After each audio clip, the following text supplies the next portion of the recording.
Pick up your gear and open your chests. Throw on your armor and head out on a quest. Hey, hey, it's a brand new day. On the Sword Coast, your allies will help with blazing bows and magic as well. Hey, hey, heroes on their way. Fighting forever against overwhelming odds.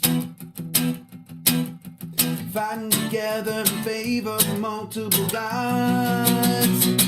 Idle champions of the forgotten realms. Idle champions, adventure never ends. Idle champions, hit you all out there. Idle champions, you will say it again. Idle champions.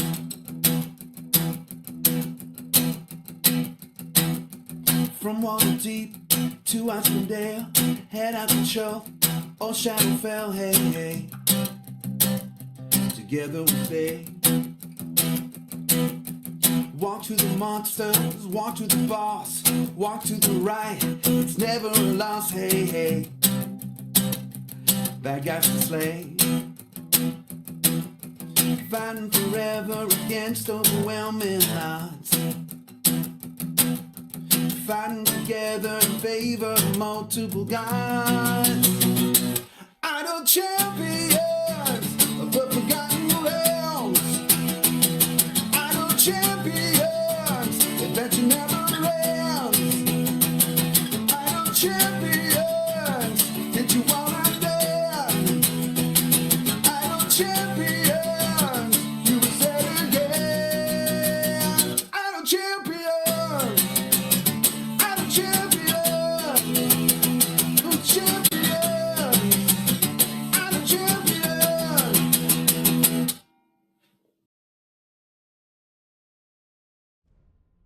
Hello, everybody. We are back. I am Gaarawarr, and this is the Gaarawarr's Guide, the tutorial show. This week, we are talking about Highharvestide 2024. Highharvestide is back. The OG event, the first event ever in Idle Champions. That means it's a new event year, folks. This is the beginning of year 8. This is the first event of year 8. The schedule has spun. We are back at event 1. So we're going to be talking about the newest champion to arrive in the game and some of the flex champions, as well as, of course, going over how this year's Highharvestide works. Joining me today in the production booth is Jay. Jay's going to be grabbing questions from chat. As long as you put question : like it says down there in the little white box. Put that in front of your question in the chat, and Jay will grab it and put it in a document over here so that I can get to it in the second half of the show. That's right. You can ask your question at any time, but I don't answer the questions until we get to the second half of the show. But feel free, ask your questions when they come up to you. Because you don't want to forget, and they will be. You only have to ask once. As long as you put question : in front of it, it will be here waiting for me when I get to the second half of the show. So yeah, let's dive right in. Let's talk about events. So normally, folks, if you are new, and there's probably some new people in, as we do have a giveaway up on Steam, right? You're doing stuff like the Sword Coast, right? And it's usually at the top of your banner over here. But when an event comes around, the event goes at the top of the banner because it's the most important thing. Click on it and you will be shown an adventure node. There's only ever one adventure node. Now, it will have one adventure, and it will be the Bandits Harvest Bobby. Bobby is the newest champion who has arrived in the game. And you will be able to do this adventure. It'll say, hey, complete area 50 to unlock Bobby. And that's it. I mean, it's super straightforward. They don't make you jump through a lot of hoops to get champions in this game. When an event is around, you just have to do their unlock adventure. Well, you got to do other things to get gear for them. But, we'll talk about that too. So you do your adventure. You unlock that champion. You'll have it available. Like a new campaign, when you arrive, there is a specific favor. It will be at 0. You'll have to earn your favor, like I did. And then there's also these things that they say harvest baskets. What? These are generically known as event tokens. This is what you spend. One of the ways you can get gear for your champions now. They used to do all kinds of other things, accessing stuff. Now you go to the shop, you click on the champion whose gear you want to buy, the champion that you have unlocked in the event. Like right now, I could buy Bobby's gear, and you buy a bunch of gear for them, and you gear them up. That's it. It's real straightforward nowadays. They've made the events pretty straightforward nowadays. I like it. And they continue to iterate and add new stuff, and we're going to talk about some of that stuff in a moment. So yeah, just push deep, get some favor. Like when you're doing your first unlock adventure, go past 50. Just because it says complete doesn't mean you're done.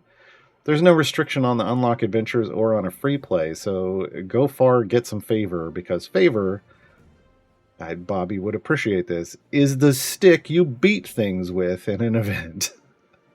When you're starting off, that's your big power push, is from favor. So get yourself a big stick and beat as much of the content as you can.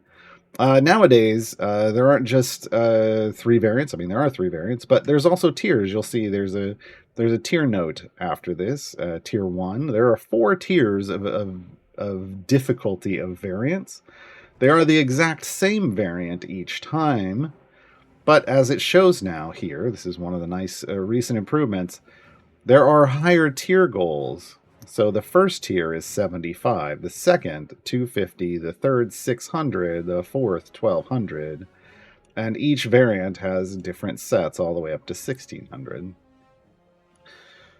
Now the thing about this is each time you complete one, you will get a gold chest. So completing the further tiers gets you more gold chests.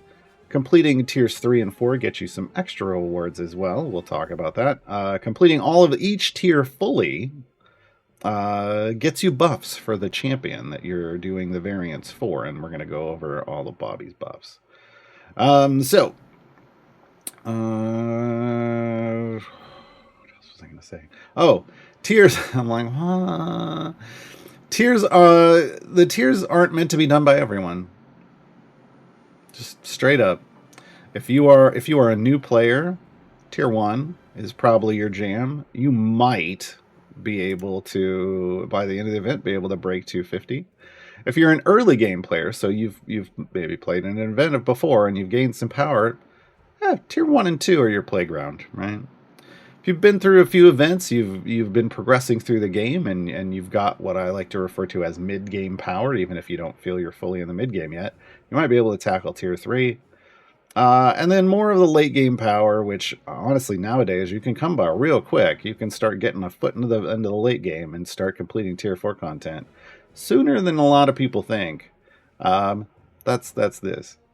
So don't be discouraged if when you try to push through these that you can only get tier 1 or tier 2 done. That just means that's where your power is at currently, and in regards to the restrictions that are on this variant and the formation layout. Each champion has a different formation layout. You can see right down here, Bobby's is basically a club, fitting for a Bonkbarian. So this is a 3-champion front line with a stretched formation. Still a good number of adjacencies, so good for building good for building like more veteran established formations. A little harder with 3 tanks for a brand new player, but if you hit up my guide over on the subreddit, there are suggested formations for starters using the core champions plus Hitch. That'll get you through tier 1. Beyond that, look, this game is all about learning how to build formations on your own based off the power of your champions. So we got to work on that. All right. Let's talk about each of Bobby's variants. Barbarian is the first one. Of course, this is the lowest area goal in each of the tiers. Bobby starts in the formation. He can be moved, but not removed. So you can move him around in the formation, but you can't remove him from the formation. Any time a variant has this in it, this variant was designed to teach you something about that champion. So in this case, only champions in the front 2 columns can deal damage. This is a Bobby kind of thing. It has to do with his buffs, and we'll talk about them soon. But Bobby wants to be as forward in the formation as possible. And we'll talk about the challenges that might occur in that regard as well. So he likes stretched formations. So ones like this that have a lot of columns from front to back. He's a big fan of that, and we'll talk about that. That's it. That's the restriction. Now, this is what I call a non-restriction, because it doesn't keep you from progressing in the game. In fact, a newer player would probably have their DPS in the second column anyway, because of the way Nayeli works. So this is very straightforward. It's not really going to stop you from progressing, frankly, in any tier, in my opinion, as long as you have the power, right? Valley of the Unicorns. So this is the mid-level kind of in terms of the area goals. Once again, Bobby starts in the formation, this time with an ability called Uni the Unicorn unlocked. This brings Uni the Unicorn in next to Bobby. Bobby can be moved but not removed. So the other restrictions, only champions affected by Uni the Unicorn can deal damage. We'll talk about this. It's basically an adjacency buff. But there's, yeah, well, we'll get into that when we talk about Bobby. So, Silvermane joins as a formation. That's these 3 X's. This means you are losing 3 champions. It's taking up 3 spots in the formation. They are, excuse me. That's a lot of power. That's a lot of power. So this variant thus becomes a much more challenging variant. When you're losing 3/10 of your power supply effectively, you have to overcome that with something else. Now in tier 1, you can overcome it with favor. You can just get a bunch more favor and steamroll right through it. Tier 2, potentially the same. Tier 3 and beyond, you need not just strong champions. You need strong champions. You also need a lot of patron perks. You're going to need power from your Modron cores. You're going to need legendary effects on items. Like, this is a lot of the extra power you get that you build up, that I like to refer to as account power, as opposed to champion power, that you build up when you're playing deeper into the game, but the mid game and beyond, right? That's what's going to be required to get through the rest of this. Along with this, 1 to 2 wolves attack with each wave. They don't drop gold, nor do they count towards quest progress. I refer to this basically as swarming.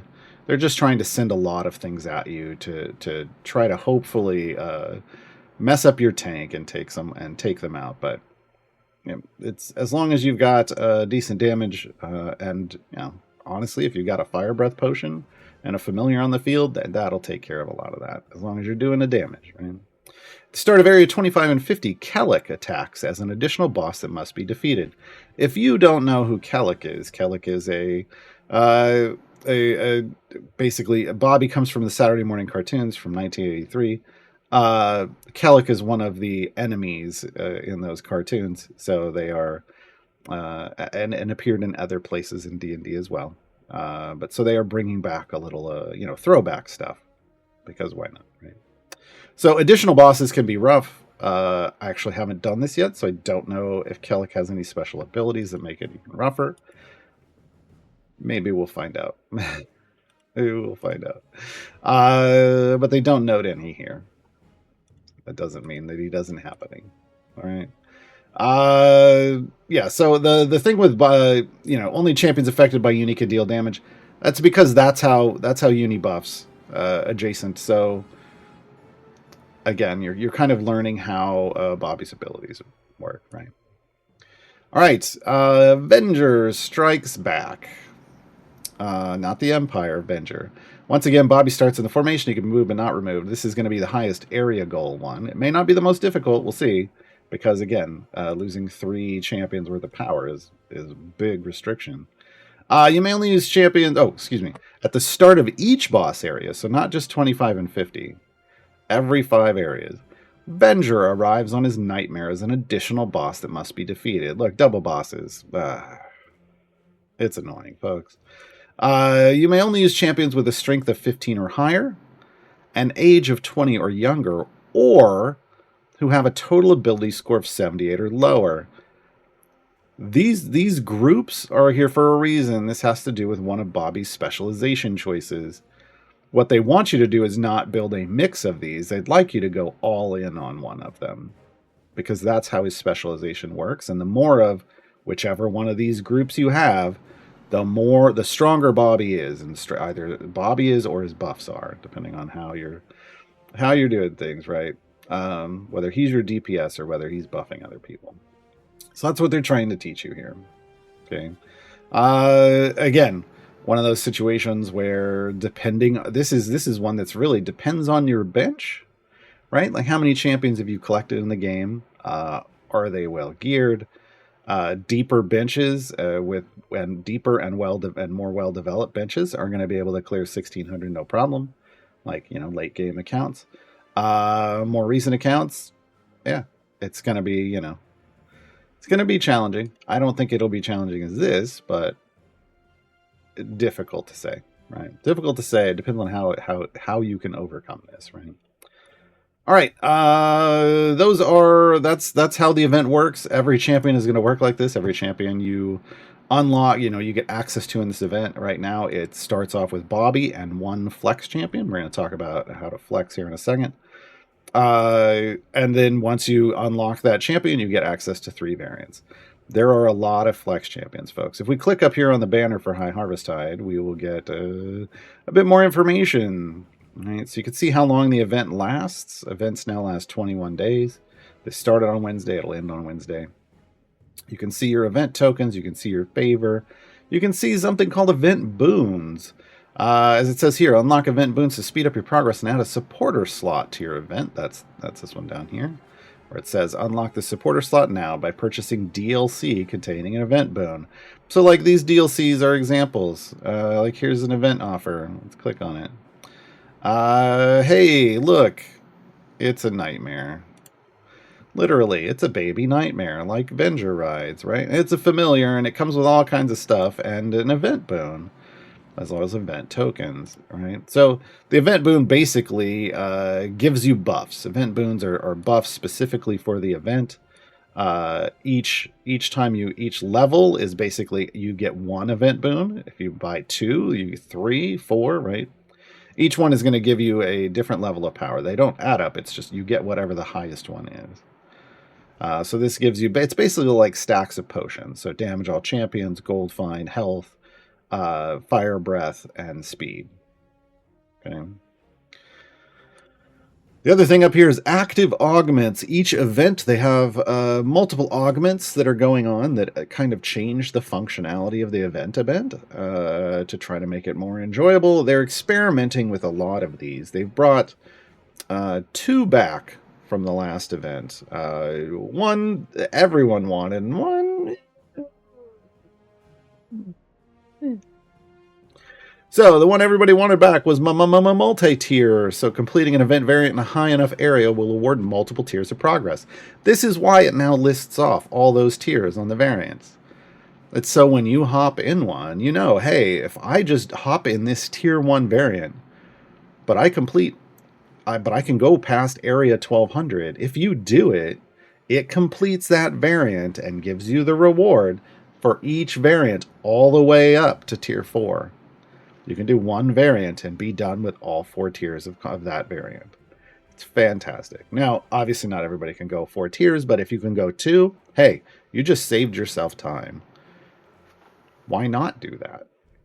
Right? It's fantastic. So the only way, well, we'll see how they've made some adjustments to it this event. So look for some of these nice quality of life improvements, like it lists those off, and I'm told when you're in one and you're doing it and you get to the completion for the first tier, it will let you know that you could potentially just keep going for higher tiers. Fantastic. That was feedback I gave them. I'm glad to see. I'm sure many people did. I'm glad to see it returned with improvements. So yeah, keep an eye on that. Otherwise, what you will see, because it won't show you that in this UI, I'll take us over real quick. Here's how it shows a tier. It isn't necessarily going to tell you that you've unlocked higher tiers or completed anything up here. but you will see more chests in your inventory because you completed multiple tiers, right? Like here. So keep that in mind. Keep that in mind. Let's go back to this list. So yeah, the next one, boon enhancements. Boons obtained during this event last until the beginning of the next event, rather than expiring when the event ends. Yeah, that's a thing. The boons usually only lasted until the event ended. So if you bought something like in the last couple weeks, like in the last week, you only got like a week's worth of use out of it. Well, now it's going to last until the next event starts. Events always start on the first Wednesday of every month. So now you can get more use out of that, which is a great change. I think it encourages people to buy boons later on in the event as well, instead of just, buy DLC instead of just like the first week and then stop. The next one kind of piggybacks on this with something interesting. Future boons. If you obtain an event boon in this event, you'll start the next event with a level 1 event boon as well. Now, they don't say anything about like, hey, if you get 4 event boons, you'll get 4. All we know is if you get at least 1 this event, you basically get a freebie next event. Fantastic.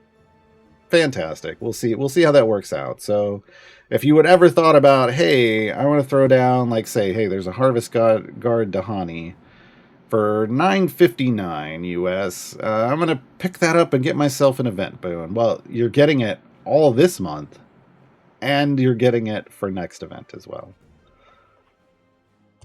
Great. Worth the Wait is the one that returned from last time. Rebalanced champion Rosie releases at the start of week 2 of this event. So basically, this is you have to wait a week for the next for the rebalanced champion, the second featured champion, to arrive. Completing her tier 2 and up variants award double chests. So this is just, hey, you're going to get some extra gear for the one that you had to wait a week for. This is one that I don't know that people were super excited about. I'm super excited about Rosie's rework. And getting more gear for her, sure.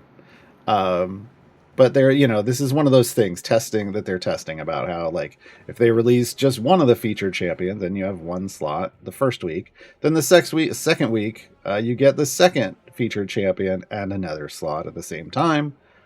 And then the final week, the final flex slot opens up.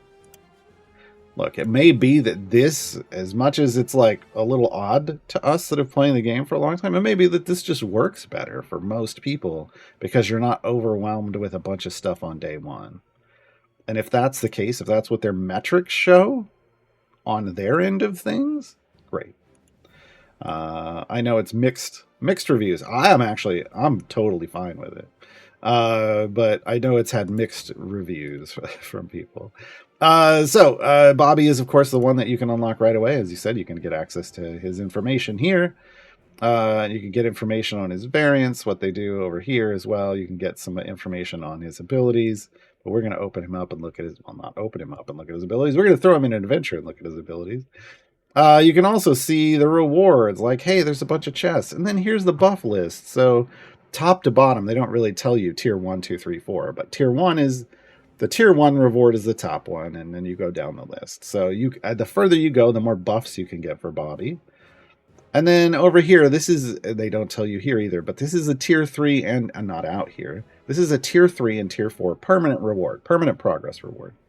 Basically, the only way to get these rewards is by completing tier 3 is the left one. You'll get that Barbarian Strength Feat by completing tier 3. And you'll get that DPS Pigment for completing tier 4. That's the way they do these. It shows this over here. It can show inside this UI, but not everybody clicks again and goes inside this UI. So it'll tell you all the buffs, right? So just know there's no way to get this feat other than completing tier 3. If say you can only get partially through tier 2 this year, Highharvestide returns again next September. It's a September's event.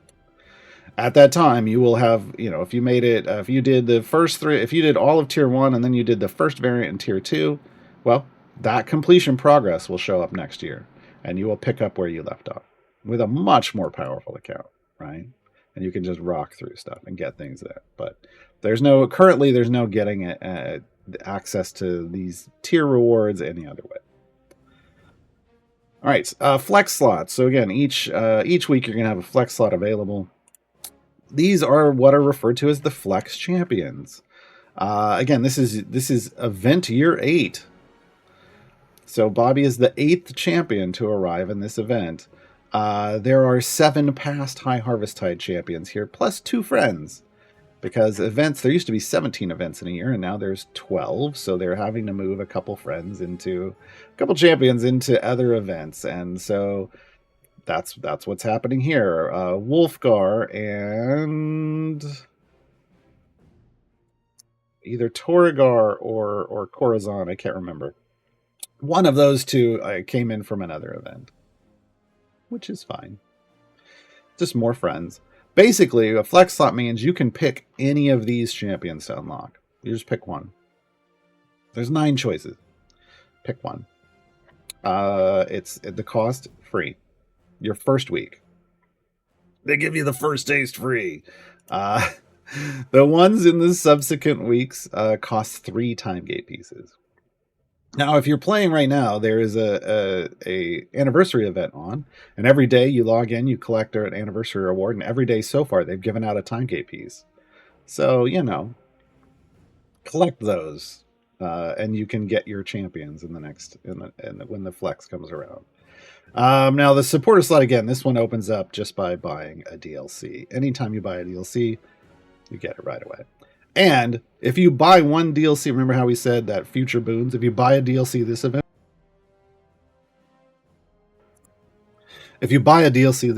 it will kick in next event. It will also unlock the supporter slot for the next event too. So, look, there's actually a solid argument for dropping like $10 this event because basically you're getting something this event and next event. Just don't expect that to happen all the time. These are all trials. All right. So we're going to hop into a free play for Bobby, and we're going to look at Bobby. We're also going to look at some of these flex champions. Heads up, we're not going to look at all of them, because next week we're going to come back and we're going to talk about Highharvestide again, but we're going to talk about Rosie, and then we'll cover the rest of the flex champions along with her at that time. All right, so let us hop over here. Hey, look, I'm live. Doctor. Oh, look, I got the Tiamat. All right, let's get Bobby. Bobby out here. Bobby is in slot 12.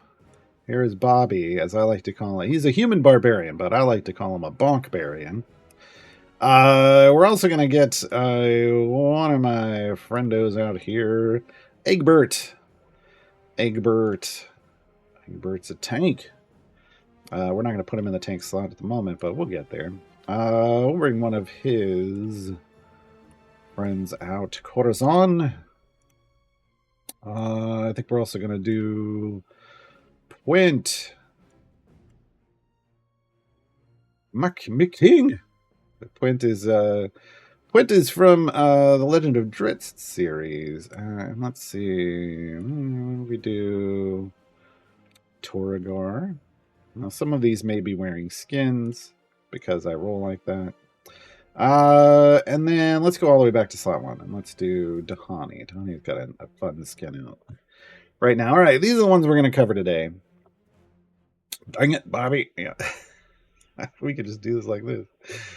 But no, we'll bring him down here as the featured champion. Everybody else can line up behind him. All right. Let's talk about Bobby. Bobby obviously joins us as part of the Saturday Morning Squad. Again, the 1983 cartoon series. Male human barbarian, age 8. Which, I think that puts him down into maybe the second young... I don't know. Off the top of my head, I want to say second youngest champion in the game. After Spurt, maybe? I don't know. 8's pretty young. Kind of good. Plays as a DPS and a support. Or a support. Joins Diana and Presto, who are currently in the game as part of this affiliation. we can presume the rest of the affiliation will flesh out over time. Bobby's base attack is Thunder Club. Thunder Club. Bobby swings his club at the closest enemy. So he this is important to know because he is a DPS, so he's going to always attack the closest enemy. Closest enemy. Oh, Keelik is 3? Oh, okay. Yeah, I don't know all the ages. I just know 8 is pretty young in this game. All right. This level 0 ability is a passive. It's called Critical Hit. Basically, it kicks in no matter where they're like. It's an always-on effect, so that you just have to read it. Even in some cases, they work from the bench. So you want to always check these out. Bobby's base chance to crit hit is 20%, so that just straight up changes his crit chance because normally it's 2.5% for people. So he gets 20. He gets a little more. That's a cue to you that his kit probably involves something that has to do with critting, and so critting is a good idea, generally speaking. Charge into battle is the first buff. Bobby increases his damage by an amount, because this amount can vary. I don't like to say the amounts. For each column behind him, stacking multiplicatively. This is why Bobby wants to be up front. Now, multiplicatively stacking is the good way, so these long stretched out formations are great. Now, I do want to point out, so he's getting his biggest bonus here. If we move him back, you'll see it was 4,800%.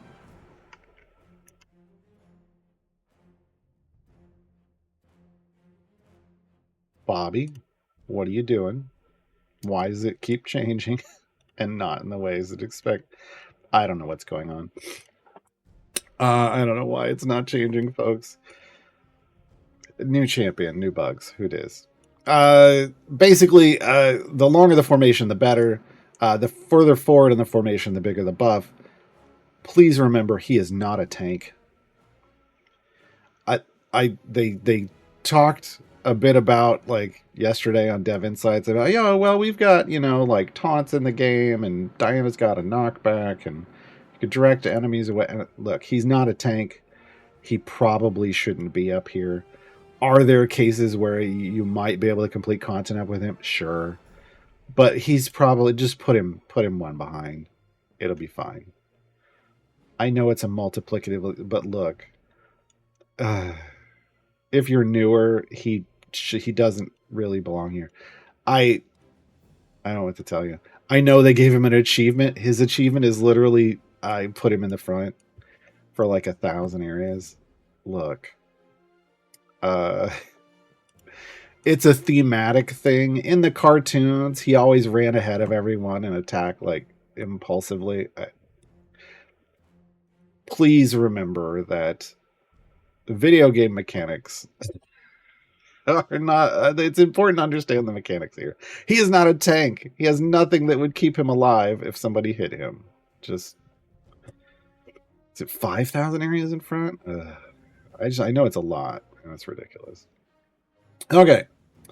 So just know that it increases his damage. This is his self buff. Charge into battle. Uni the Unicorn. Uni takes her place next to Bobby. Uni increases the damage of Bobby and all other champions next to her by an amount. If Uni is in Dungeon Master's formation slot, so this is an interaction with Dungeon Master from the cartoon, this gets another 400% buff. Yeah, here's Uni. Dungeon Master has a mechanic where they will disappear and Uni will take their place, in which case Uni would move from here to wherever Dungeon Master was. That means that if you're using Bobby as a DPS, Dungeon Master needs to be right next to Bobby, so they still get Uni's buff. And if you're using Bobby as a support, Dungeon Master needs to be placed next to your primary DPS. So it just makes things a bit confusing, but yeah. So just know if Dungeon Master is in the formation, his placement is also very important. Yeah. Now we're talking. And now we are talking, yes. Whenever Bobby lands a critical hit, this is what we were alluding to earlier with the passive, the effect of charge into battle is increased by 100%, stacking multiplicatively up to 10 times and resetting when changing areas. This is why this number up here for charge into battle got so big. I have no gear on this boy. He's thrown out EO5. I haven't even leveled him up past 110, and his buff has grown. It's a little ridiculous. It's a little ridiculous, and it's not behaving, but whatever. So now we're talking feeds back into charge into battle. Charge into battle is the primary self buff for Bobby at the moment. Things are going to adjust here. Let's talk about his first specialization choice. Stunning Strength versus Group Charge. Primarily, these present as DPS and support. I say primarily because the only one true rule of this game is that there's always an exception to the rule. So, Stunning Strength. Bobby increases damage by 100%. This is why it feels like this is primary DPS territory, right? When Bobby scores a crit, the enemies are also knocked back and stunned for 5 seconds. Crowd control. Well, that crowd control feature also means, hey, maybe, if you don't need damage and what you need is crowd control because of whoever you're using, like maybe Lucius, who likes lots of crowd control, maybe that's what you're looking for. Maybe you've got plenty of damage because you're just doing a variant and you just need to control enemies. And you don't have to go that far. You could choose it. But primarily, they kind of are leaning towards this as your DPS spec choice. Group Charge. Bobby's charge into battle, that's his self buff, now also increases the damage of all champions behind him by 100% of the buff it provides to Bobby, so the same value to everyone behind him. This basically turns him into a support. He'll buff anyone behind him. Now, there's an exception to this because there are champions in the game who either change the way this buff works or who can redirect it back onto Bobby himself, and thus picking this actually just makes him a much stronger DPS, like so much stronger DPS. So just know there are exceptions, and it's based off your bench, right, and what you're trying to do. We're going to do Group Charge because we're a team player. Bobby Quake is the ultimate. We'll get to that one. Scales of Tiamat Scavenger. So one of the things about Saturday Morning Squad and an affiliated champion, Strongheart, is that they're all scavengers. Bobby can help scavenge up to 5,300 additional scales. This is an ever-changing number. It's 5,000 plus 150 every day. Every day since Bobby launched, not every day since you got Bobby.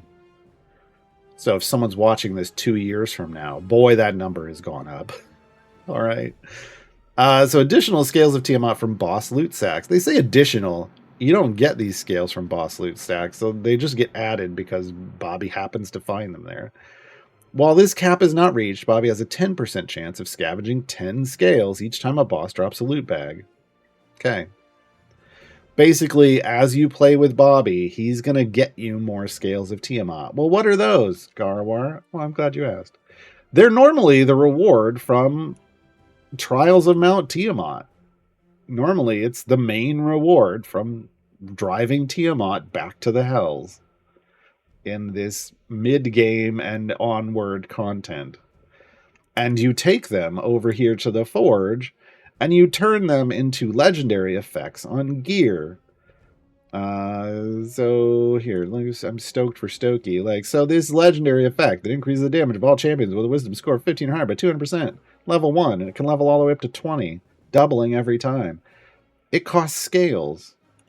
And now, along with getting them in trials, you can scavenge a little bit every week. Sure. It's not going to change your game, but hey, free legendary effects. I think it's a much more powerful thing for newer players who are moving towards Trials of Mount Tiamat than it is for existing players.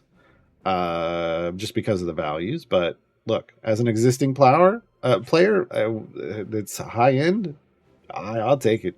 I'll take free stuff. Thanks. Second specialization set. So this is the one that really is about your formation and basically how deep is your bench. Not so low is basically let's see. Not so low, still growing up, strong armed. Bobby increases effective his first specialization choice, so he's either leaning into that damage buff, self damage buff, or leaning into the buffing everybody else buff. Right? These are the effects that are getting boosted. 100%. Right? But it's for each champion that meets certain requirements and it stacks multiplicatively. Fantastic. That's a good way. So the bigger these numbers are at the bottom, that you want to go with whatever one is the biggest. You build out your formation, whichever one of these has the most, you pick it. It's that straightforward. Not so low is the champions with a total ability score of 78 or less. Still growing up is champions 20 years or younger.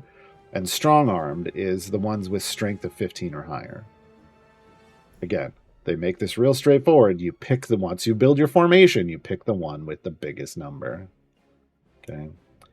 Now, for those who are wondering, Bobby has 2.5 overpowered abilities. We call them mathematically overpowered abilities or MOPs. They're basically multiplicatively stacking abilities that have gear or feats that boost the pre-stack multiplier. And it is, now we're talking is like the half, because it basically buffs something else, and it doesn't have an item, but it has a feat. That second spec choice is one, and then charge into battle is the other. So 2.5 of these things. That makes him potentially really strong, and based on the numbers I've seen coming out of the community, really strong at the high end. So Bobby is someone who will be solid for new players.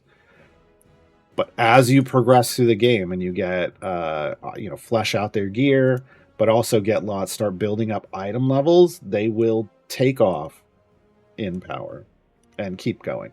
A lot of the champions in the game currently hit a point of diminishing returns with item levels on their gear. Champions that have these mathematically OP abilities, those abilities continue to scale with item levels forever. And that's what makes them so strong.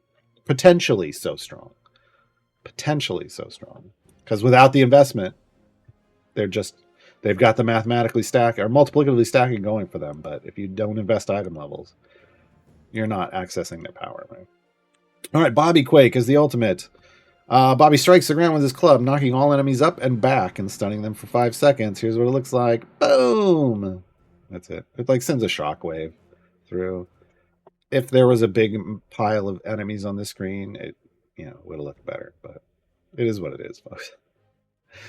We're gonna gear Bobby up.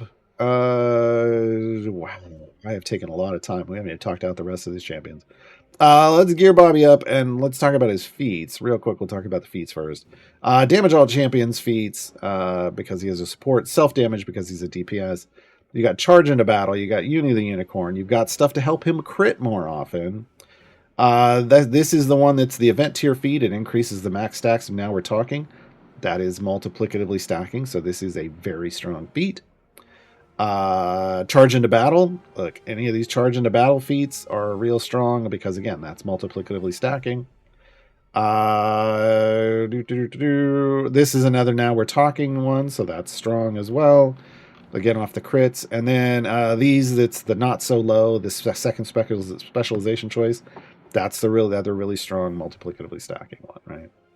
But there's stuff for all the specs. There's crit stuff, even raising not just crit chance, but crit damage. Bobby is going to be great in combination with Duke, what I call the Holy Trinity, which was Duke Ravengard, Strongheart, and Karlach. If you don't have Karlach, sub Bobby in. Look, because the Holy Trinity is basically just Duke Ravengard, Karlach, and a melee DPS. Bobby. Bobby will fit in there. Basically be critting all the time. in that combination, and it'll ramp up his damage and it'll be destructive. So if you didn't get Carlock, no fear. If you have those other two champions or you want to pick them up to go with Bobby, super strong combination. When you're gearing up a brand new event champion, there is an efficient way to do this. To try to, because your goal isn't to get full. I mean, your goal long term is full epic, but your goal in the event is to get them to blue or better, so rare or better gear. If you do this right, it should be very easy to get them at minimum 5 blues and 1 epic. But you might get lucky on your RNG and get more epics. Okay. The way we do this is we start with we don't start with Bobby chests. I know that might seem like the thing to do, but instead you start with these Electrum chests that you get from streams like this one. We don't get as many of them now because there are fewer streams, but hey, you can still stockpile a lot of them. When you open up an Electrum chest, they can drop gear for any champion you own, but they will prioritize champions that have no gear, or who has gear that isn't as upgraded as your others, right? So I have a full epic on all my champions, so Bobby is a big magnet for all of this, and every one of these I open at the start is going to go to Bobby. Like there's some sneakers, here's some barbarian gear. It can drop white through blue, but what you're really trying to get, I mean, it's nice if you get a blue, and we did get one, but what you're really trying to get with Electrums is you're trying to get up to green. Okay, and this is because of how gold chests work. Gold chests are guaranteed to drop a blue. They're also guaranteed to drop an upgrade, but the blue doesn't have to be the upgrade. Like, they don't guarantee that. As you can see now, we've got a blue, a couple whites, greens. We want to keep going until I'm all green. Because what happens then is you make sure that once you're all green, you'll know that every time you open a gold chest, you're going to get a blue or a purple until you're full blue or better. Then you'll start getting duplicates, right? Now, it is possible if you have enough of these to just go all the way to blue with Electrums. You can also get there with the named silvers, which is what I'm going to go here and show you how the chest packs work. So the way you get more chests for Bobby, like if you want silvers for Bobby, like if you're trying to get to green and you ran out of Electrums, silvers can drop them, and they come from buying one of these chest packs, right? So that gave me 2 silvers and a gold chest for Bobby. And if I want to keep trying to hunt for greens, I have them all, but you can get them, as you can see, you can get them out of the silvers. Once you're green or better like this, every gold chest I open is going to give me a blue or a purple. Streamer luck. First chest for Bobby, and I get an epic. That's not normal, folks. But I'll take it. There's a blue, and the other. This is the thing. The other card could be a dupe. So if you aren't a green or better, there's a chance that when you open one of these, the blue could be a dupe, and you could get a green as your upgrade, and you don't want that. So we're ensuring that we're getting blues or purples as all of our upgrades here, and we could get duplicates for other things, and that's fine. Okay, see, every time, blue or better. All right, that's the efficient way to get your champion into a power position, which is blue or better gear. You can complete a lot. You can get solidly into the mid game in this game with blue gear. Done it. You can take Trials of Mount Tiamat up into the top half. I went through tier 6 with blue gear on champions. It can be enough power. You'll add some item levels to it, but it could totally be enough. Obviously, you're chasing epics, but the epics are random. It's RNG, which is important to point out. There are pity timers on these. The first time you get a gold chest, it's a 1 in 4 chance that you're going to get an epic. I got mine right away. I got lucky. But I had 4 chests sitting there. I was guaranteed to get one. Now, after you've hit your first epic, it goes to a 1 in 10 chance. Okay. So, at worst luck, running the pity timer every time, it would take 54 gold chests for a champion to get them full epic. More often than not, it's somewhere in the 30s. It could be in the teens if you get real lucky, though. Okay. So that's a good way to gear up things. Now, there are more finicky, real crunchy ways to maximize things. If you're a newer player, don't worry about that. Electrum chests first, then named silvers. The goal with these is to get to green or better. Once you're at green or better, you can start popping those gold. Okay. All right. Let's quickly go through the other 5 champions in 10 minutes. No, it ain't going to happen. Okay. I'm going to do this as quickly as I can, so we can talk about. We're going to cover them, and then we can get to questions, because I see we've already got like a dozen questions backed up. So, okay, I'm just going to go reverse order through this. Toragor is a part of the Dark Order. There was a from the Baldur's Gate Descent into Avernus campaign book. That affiliation has Archon and Krull in it. Just gonna spoil this for you right now. That affiliation does not work well together. They are loners, so you pick and choose who you want from those and use them. Toragor is a male Minotaur barbarian, lawful evil, can fill the DPS and support as well as be a debuffer, which is a support function. But yeah, they can be the damage dealer or they can be a support. Base attack, fiery longsword. Toragor inflames his golden blades and then attacks the nearest enemy. So this is important to know when you're dealing with your DPS. Like, who are they going to be hitting? He goes for the nearest. Toragor's main ability is Markings of Zealot. Whenever Toragor or an adjacent champion kills an enemy, Toragor gains a Zealot stack. His damage is increased by a small amount for each stack he has collected additively, and stacks persist through resets. We call this a permanently stacking champion. So the more kills you get with Toragor, or the more kills you get with someone adjacent to Toragor as a support, the stronger they get. Now, this is additively stacking, so it suffers from diminishing returns. So how far you go is kind of up to how far you want to go. All right, where am I at? I don't even know. I have 2.5 million. Well, not bad. So yeah, how high do you want to run him? Just know the further you get, the more it's going to get. It's the less each stack is going to affect him, right? Preach. This increases the damage of all other evil champions by a small % for each Zealot stack Toragor has. Again, stacking additively. So again, those kills, or that support next to a kill, someone who's killing things, buffs both his DPS and his support buff. It's all built around these permanent stacks. Blood Rage. Whenever Toragor's Zealot stacks reach a multiple of 50, so as you're killing and hit stacking up, when it gets to a multiple of 50, so 50, 100, etc., he enters a Blood Rage for 30 seconds. While this is active, if Toragor fails to kill an enemy, he adds a Mark of Tiamat to them. This is the debuff. This increases damage taken from all champions. So at several Zealot stack levels, Blood Rage adds additional effects. So if we go down here to Blood Rage, it shows them over here. This is why I have 2.5 million.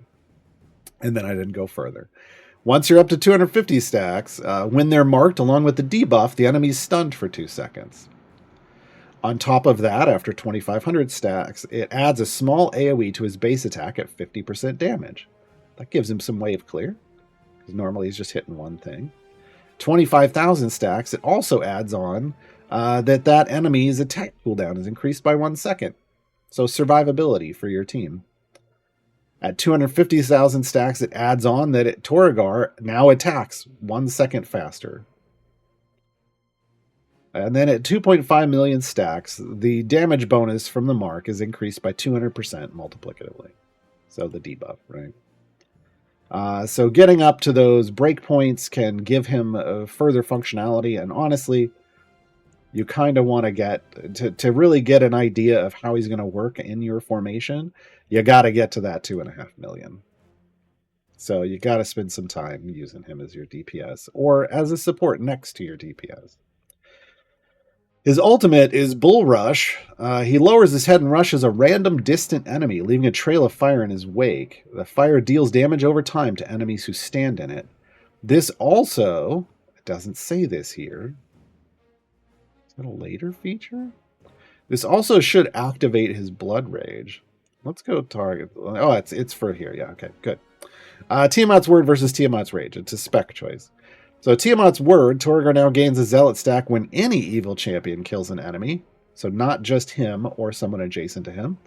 Max 1 stack per kill. This is more like if you're just trying to build a lot of stacks. Here. All the rest of the time you want to use Tiamat's Rage. Increases the duration of Blood Rage by 15 seconds, so it takes it up to 45 seconds. Also, it now triggers when the ultimate is used. Yeah, you want that one. You want that one, folks. Here's what it looks like. Boom, snorts, takes off, savage fire on the ground, and he's now in his Blood Rage, and you can tell his eyes go red. He's going to be in his Blood Rage for a good 45 seconds. Now, if you max out his ult cooldown, am I maxed? Yes.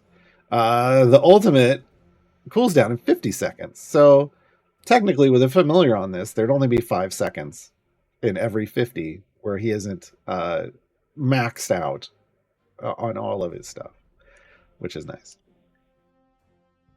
What do we got? Oh, last but certainly least.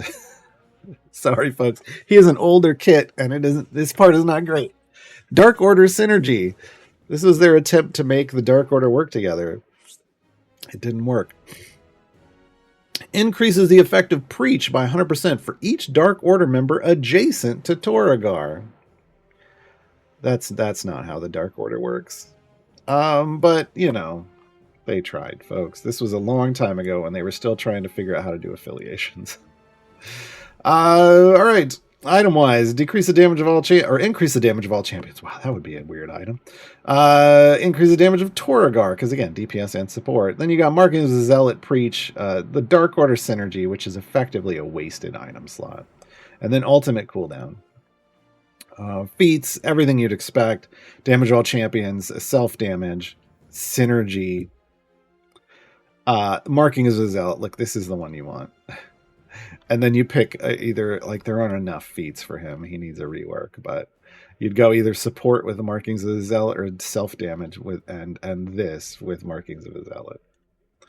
All right, next up, Corazon. Yes, that's how he pronounces his name. I know that's not, but that's how he pronounces it. Male human rogue from the Ox Venturers Guild. Chaotic neutral, full support, so pure support. Ox Venturers Guild is a fully fleshed out for affiliation. Base attack is Shadow Step. Corazon attacks a random enemy from the shadows, so he just steps out and stabs him in the back, like a good rogue does. First ability, Pirate's Code. Corazon increases the damage of all neutral champions in the formation. Now this is neutral on the good and evil axis, like he is. So everybody who's like him, that means you'll see lawful or chaotic over here, or it'll just say neutral and nothing else. That's what it has to say. If you see good or evil, he ain't buffing them. He ain't buffing them. Not just with this ability. That will change potentially. Okay. Grease is the word. Whenever Corazon deals damage, he leaves behind a moderately sized puddle of grease under the enemy attacked. I don't know why. Grease puddles do not hinder other champions, but do slow enemies passing through them by 25%. The maximum number of grease puddles on the screen at once is equal to the number of neutral, again on that same axis, champions in the formation. The effects of grease puddles stack multiplicatively if an enemy is standing in multiple puddles at once. And yes, there is a way to stack them all up in one place. This is the first part. There's a second part of what makes Corazon's ultimate the single most destructive ultimate in the game to armored enemies. It's the grease puddles, and it's having a lot of them. Okay, we'll talk about that in a second. Honorary crewmates. So this is how you can use Corazon to buff champions that aren't neutral on the good and evil axis. All champions adjacent to Corazon are treated as neutral, in addition to their actual alignment. So if they're not neutral, then you just park Corazon next to him, and guess what? He's going to buff them anyway. Fantastic. Fantastic. Spec choices: Distant Crewmates versus Mage Hand. Distant Crewmates, basically Corazon's honorary crewmates ability, the one that affects adjacent champions, now affects non-adjacent champions instead. So, look, Howard, if there's a issue with the way you're building out your formation, and you can't put Corazon adjacent to the DPS, and they're not neutral, then you choose this one, so that you get that buff. It's worth it. All other times, Mage Hand. Grease puddles now form under the furthest enemy from the formation, instead of under the enemy attacked. The effect of the puddles is increased by 10% multiplicatively. This is how you stack up multiple puddles in the same spot, especially when you're dealing with stationary bosses. And by stationary bosses, I mean ones that stand still, not ones that are made of paper. We don't have any of those yet. Okay. So if you have a stationary armored boss on the screen, you Mage Hand, you drop 3 puddles under it, and then you drop Fiery Bombardment, the ultimate. Let's talk about it. Corazon's ship, the Joyful Damnation, fires flaming cannonballs from afar, because that's safe on a ship. This bombardment damages all enemies and lights all existing grease puddles on fire for 30 seconds. Enemies in the flaming grease puddles are dealt 1/30th of this ultimate's damage per second and take 100% more damage while the puddle is on fire. Do you love it? I love it. Look at that. They're just on fire. And when they're on fire like this under a stationary enemy, they're pulsing damage every second. And it actually ends up just deleting things right away. Just with the way it works. It's ridiculous. It's absolutely ridiculous. And please remember that you don't have to have Corazon in your formation all the time to make this happen. You can build up a high bud value against an armored boss enough where you can take out a chunk of its armor, like its health. Swap a leveled up Corazon into your formation with Mage Hand. Let it stack up some grease puddles, hit the ultimate, and deletion. It's wonderful, folks. If I haven't brought that across, it's wonderful. Goat Pirate increases the effect of Pirate's Code by an amount each time Corazon attacks. It stacks additively and it lasts until the adventure completes. So unlike Torrigar, who stacks up permanently forever, Corazon will attack every time Corazon attacks in an adventure, which means he wants to attack quickly. He buffs Pirate's Code, and it lasts until the end of the adventure. So you can get to a point where it's like, well, I'm really close to beating this boss and being done with this variant. Just let Corazon attack a lot. Speed up his attacks, drop down some speed potions, and then wait for him to buff his buff enough for you to beat that boss. It can work. It is an additive stack, so diminishing returns, it might take a little while, but it can work. It can work. If you're close. Don't do it if you're real far away. All right, item-wise, para damage all champions. You get Pirate's Code, you get Goat Pirate, you get ultimate attack damage and ultimate cooldown. Feats, again, the support, so he's just damage all champions. Then we go Pirate's Code, we get Goat. We have a Constitution buff down here, +2. That's going to qualify him for Vajra as a patron. All right, next up, Egbert. Oh, I did these kind of out of order, I guess. These weren't in this order here. There. That's more like it. All right. All right, Egbert. Let's talk about the derpiest Dragonborn in the game. You can't tell from this picture, but when you're using the default ones where he's facing you, he's just got the derpiest mugshot. Egbert's a male Dragonborn paladin, also from the Oxventurers Guild. Chaotic good, though. Tanking, healing, support, and gold find. Comes in with a solid 25 overwhelm.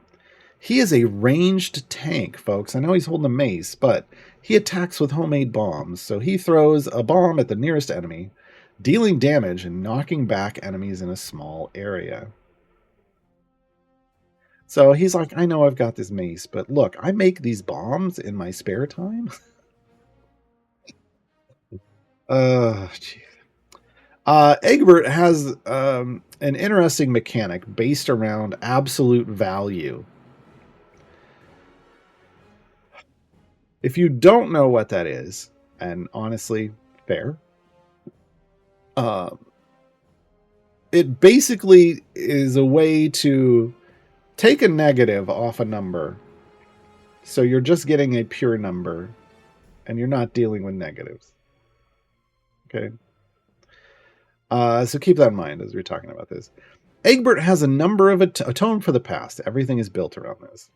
Egbert has a number of atonement points equal to the number of lawful champions in the formation, minus the number of chaotic champions in the formation, not including Egbert.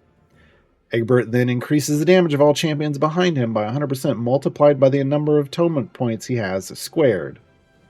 Did they change it to squared instead of... No, there's an absolute value down here. So yeah. Atonement points can be negative.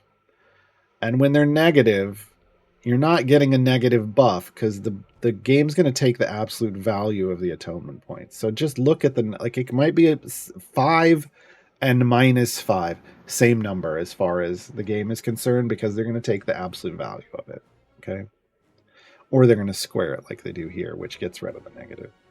Lay on hands. After Egbert makes a base attack, if there is a champion below 50% hit points, including himself, he heals the most damaged champion for value multiplied by the absolute value of the number of atonement points he has.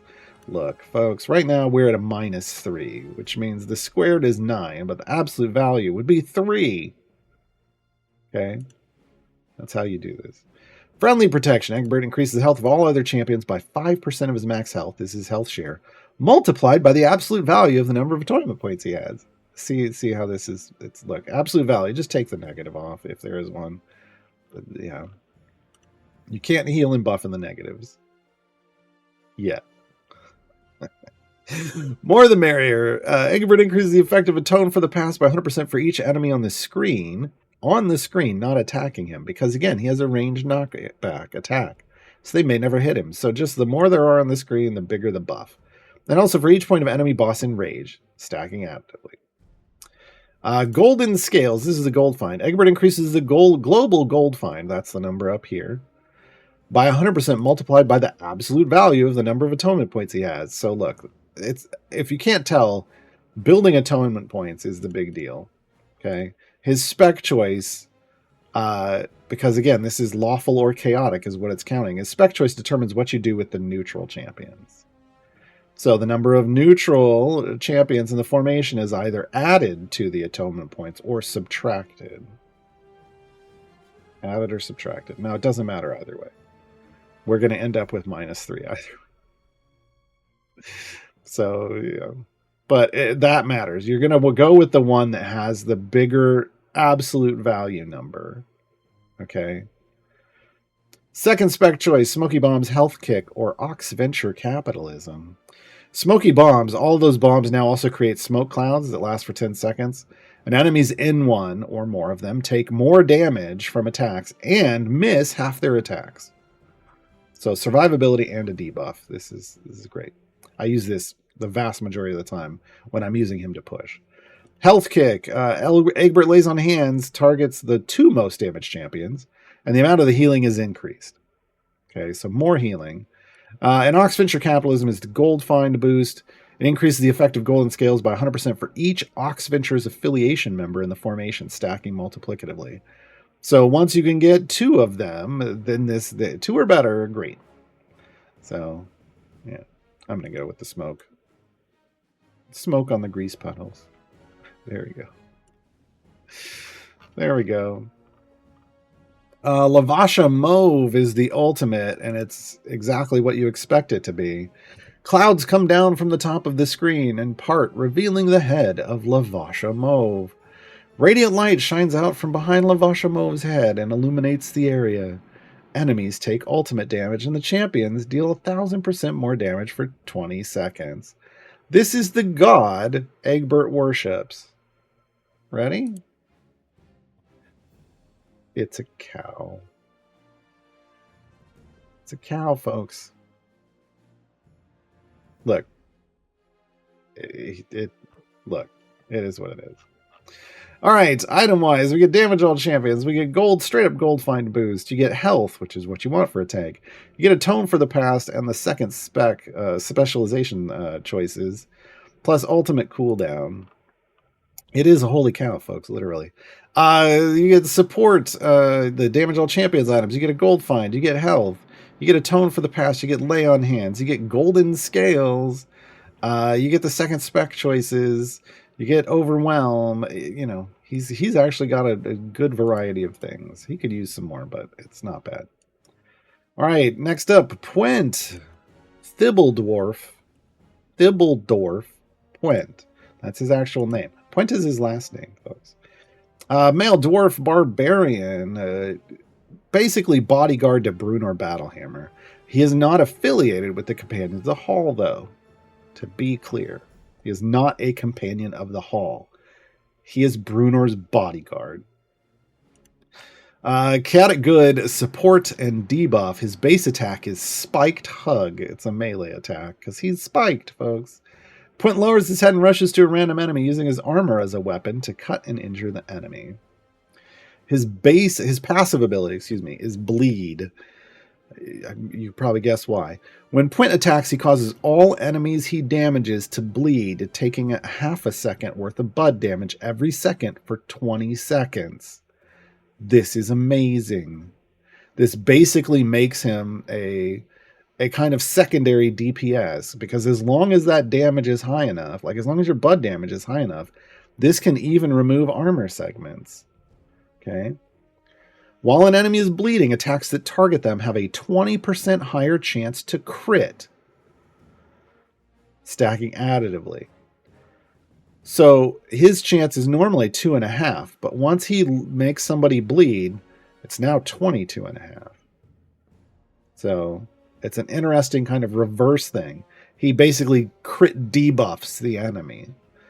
If Pwent attacks an enemy that is already bleeding, the duration just gets reset. Right? Can you smell that? Yeah, if you're around Pwent, you can. He doesn't bathe. He doesn't take that armor off ever. This increases the damage of champions not adjacent to Pwent, so you don't want him next to your DPS. There's your formation placement cue. Battle Rager. When Pwent attacks, if he attacks an enemy that has already been affected by his bleed, there's an 80% chance that his attack cooldown will instantly reset. This basically allows him to go, well, because he's attacking random enemies. If he hits somebody that's already bleed, he has a chance to basically just go try to hit somebody that he hasn't already bled. It's basically the functionality that allows him to spread his bleed to as many people as possible. Gutbuster Recruits. When a champion adjacent to Pwent, remember not your DPS, scores a crit, Pwent increases the effect of Can You Smell That by 50%. This can multiplicatively stack up to 50 times, with the stacks being reset on area change. This makes Pwent great in a formation that has Duke Ravengard in it. Duke Ravengard, when you crit, he basically increases the chance of everybody to crit every time you crit. And it basically just snowballs until you get just a bunch of crits all the time. This would ramp that effect up a lot. And he is a melee champion, so he works with Duke Ravengard. Round him Up is his ultimate. This is a way to get everybody bleeding all at the same time. Pwent dashes quickly around the area, that means the screen, rounding up all available enemies, then stuns, damages, and inflicts a bleed effect on them. Here's what it looks like. If they weren't dying instantly, they'd all be sucked into this little area, and they'd all be bleeding. So it's a magnet. It's a bit of a slow magnet, but it's a magnet, and it puts his debuff on all of them. Spec choices: Recruiting Drive, Sense of Mithril Hall, and Critical Wound. Recruiting Drive basically makes Gutbuster recruits now trigger when non-adjacent champions score critical hits instead of adjacent champions. So this is a choice based off the formation layout and where he is placed in it.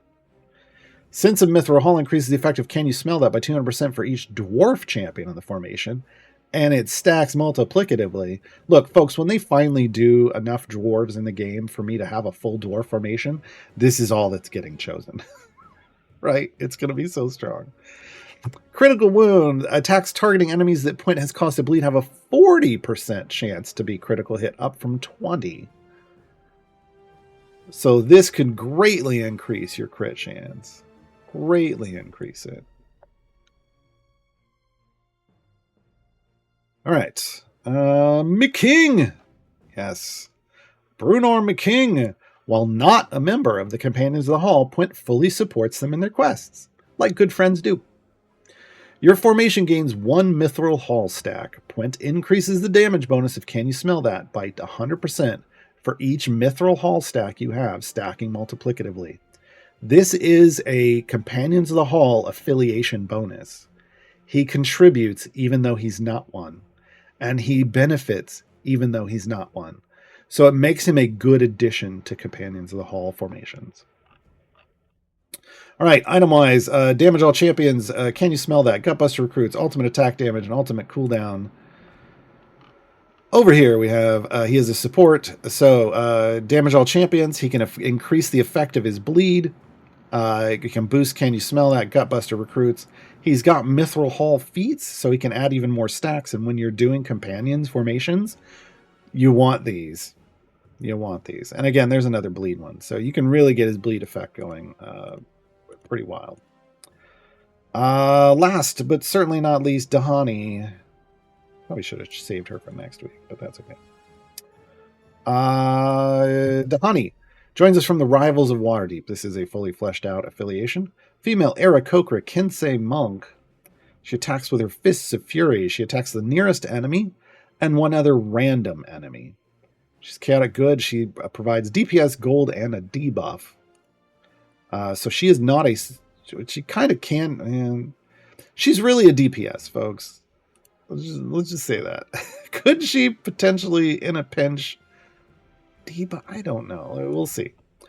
Paint them red. When she's a painter, folks. When Dahani attacks, she paints the enemy red, not just with their blood. An enemy can be painted up to 3 times.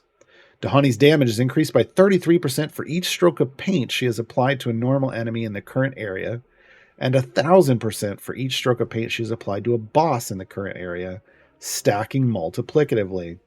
Normal enemy strokes cap at 100, and boss area strokes cap at 6. All right. So basically, the more she hits them, the more damage she does. Way of the Brush. Dahani keeps track of the total number of enemies she has painted across all time. Like Torragar, this is why I included her, she is a permanently stacking champion. This tracking persists between resets. Dahani's damage is increased by a very small amount for each enemy she has ever painted. What do I got on her? Way of the Brush. 7.75 million. Even then, total bonus, kind of small. Well, I haven't leveled her up fully, but it's, again, diminishing returns kicks in. Splash of yellow. Enemies Dahani paints have a 33% chance to gain a splash of yellow. Enemies painted in this way drop 200% more gold when they're killed. This is the gold find effect. 1 in 3, basically. So it's not off everyone. Stroke of green. Enemies Dahani paints have a 33% chance to gain a stroke of green. Enemies painted in this way cause Dahani's attacks against them to damage nearby enemies as well at 50% damage. This effect doesn't chain, but it does apply paint to the enemies it damages. So this gives you a chance to start AoE spreading paint, which again ramps up other buffs, right? These paint stacks. Blotch of blue. Enemies Dahani paints have a 33% chance to gain a blotch of blue. Enemies painted in this way are stunned for 2 seconds when Dahani attacks them, and boss enemies painted in this way take 800% more damage from all attacks. This is the only thing that could potentially make her a support debuffer in a formation. She is not a support champion, though. I just want to be clear. But if you get into a super restricted variant and you need someone to help you get bosses, and Dahani's your only option, she doesn't necessarily have to be your DPS. She could be a debuffer. Just keep that in mind, but the use case scenario is very small. Very small. The ultimate is called Flurry of Brushes. The weather clears, so if there was a weather effect on the screen of some kind, it clears and it becomes clear weather. Dahani pulls a quiver of sharpened paintbrushes from her robes and flings them out at 5 random enemies. They deal damage and apply Dahani's paints to all enemies they hit. So this is another way to spread paints. It just looks like paintbrushes, as you saw. Not going to do much here, but multiple effects going on. Spec Choices basically leans into one of those splashes of color. You can go yellow for gold find. You can do green for increasing the damage done by those. Or you can go blue so the damage done to bosses goes up. I tend to go green. I'll be honest, I don't really use Dahani for gold find. She has that available to her, but it is really kind of, a third of the time. So I tend to just go green. Friendly Rivalry. This is her affiliation bonus.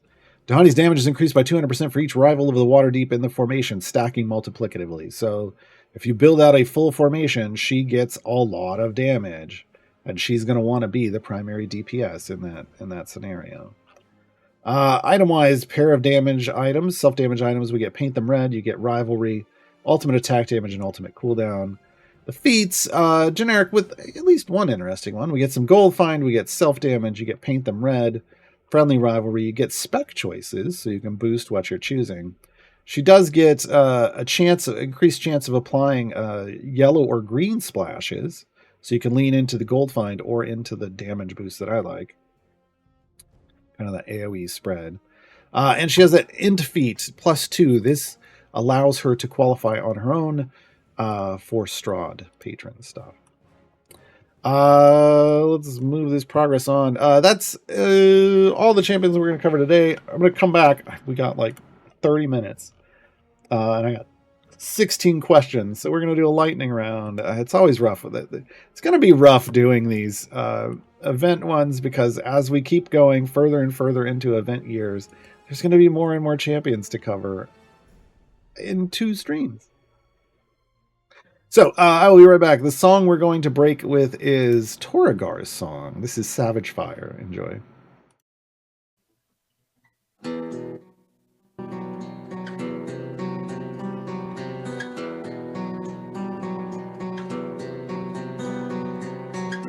I serve this master on my own. I cling to no one, I just roam. Dark order calls and I do right. Cut across the ground like a devil's knife. Legions rise up in my command, slaying our foes across the land. And for my master I will die, but not before I take your life. Upon my fiery blades will be your life bloodstains. The pounding drums of war will be this song's refrain. I am pure savagery, the primal rage untamed. I am a conqueror in her unholy name. Reckless anger, savage fire.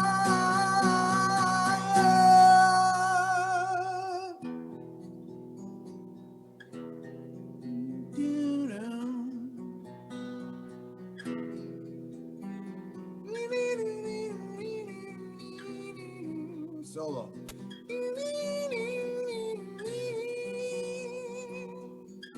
dark tower reaches to the sky. Ancient dragons circling high. Standing below, we wage our war for the queen of dragonkind forevermore.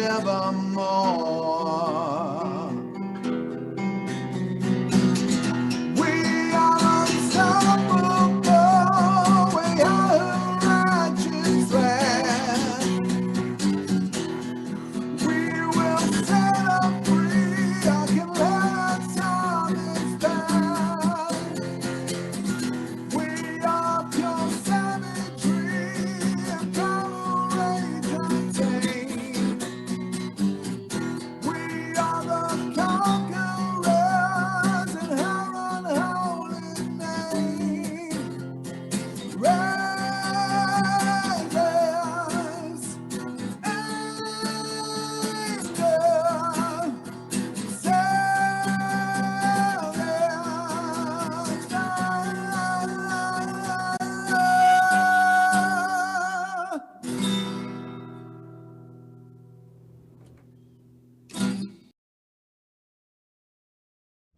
Oh, that's a good one. I like that one, especially when he's going solo. All those songs were, even the ones, I think this one may be in the jukebox. All of these were created live on stream on a show called Bardic Inspiration. So they were created acoustically, and then the ones that are in the jukebox were gone back and given, full productions. Full productions. Yeah, there it is. Sandwich Fire. So you can do the fully produced version here. I'm going to hit up all of these questions. Just going to dive right in. I'm going to try to hit the stuff that's relevant right now first. Newbles, for the Steam giveaway event. This is relevant. It's for the moment. All we have to do is log in to Idle Champions. Yes, on Steam. Steam has a giveaway of the stuff. Oh, no. Where is it? Hold on. Log in now to get a Dungeon Master and Diana on Steam. Steam only. This is an exclusive. 7 gold Dungeon Master chest, 7 gold Diana chest, 7,777 gems, because it's the 7th anniversary of Idle Champions. And for everyone, though, if you log into the game and claim 4 out of the 7 birthday chests, the 7th birthday chests, you'll also unlock Presto. Unlock Presto and some gold Presto chests. This is an exclusive skin and feat for Presto. So these are timely things. If you're on Steam, you get those others, but everybody gets this. So just know those exclusive giveaways tend to rotate through like Steam and Epic, and occasionally you get stuff on Xbox and PlayStation and mobiles.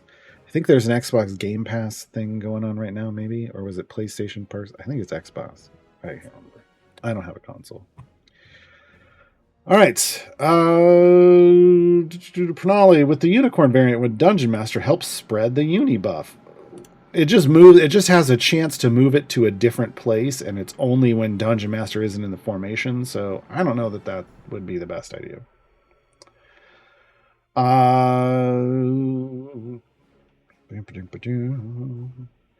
Hakachuk, can you get Silver Champion event chests from Time Gates, or only regular silver chests from Time Gates?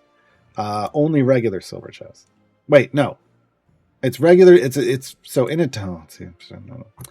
It's in a Time Gate. If you go 100 for every 100 unique areas you go, you get a silver chest for that champion. I haven't done Time Gates in so long because for me they're not worth it anymore. So that means the first time you reach 100 in that Time Gate, in that opening of the Time Gate, you'll get a silver chest. If you reset and then come back past 100, you won't get one. But if you clear 200, then you get another one, right? So it's a reward for like how far can you go. It's not really a good reason to try to push deep in Time Gates. Usually you just want the champion if you're unlocking your champion, and then the 3 gold chests from the 2 adventures and the 1 variant. they need a Timegate 3.0 rework. This is Timegates 2.0. It's way better than Timegates 1.0. But they said probably next year, and probably, if that, late next year for Timegates to get a rework to fit with Events 2.0. Dazala, as a new player, I've not yet used the legendary dismantle option you have for Bobby. What does that do, please? Absolutely nothing for him. Because he has no legendaries. So if I click it, you can click it. This champion has no items that are eligible to dismantle. A legendary dismantle is what it says on the 10. It takes legendaries off of a champion. So if I click on Dragonbait and I click, Dragonbait has legendary effects on, and it would strip them all off and turn them into potions of legendary, equivalent potions to the level of his legendary effects. It also will pull off support any pigments, not just support pigments, but any pigments on that champion. And this is so that if you decide that a new champion comes out or a champion gets reworked and you had built up and you don't like it, it doesn't work the same way, and you want to change the way your legendaries are focused onto someone else because that had been a key feature of your formations, you can do so. You can do so. There's a lot of min-maxing some people do. I don't bother with that. If I want to dismantle, I dismantle. If I don't, I don't. But new players, it means absolutely nothing to you.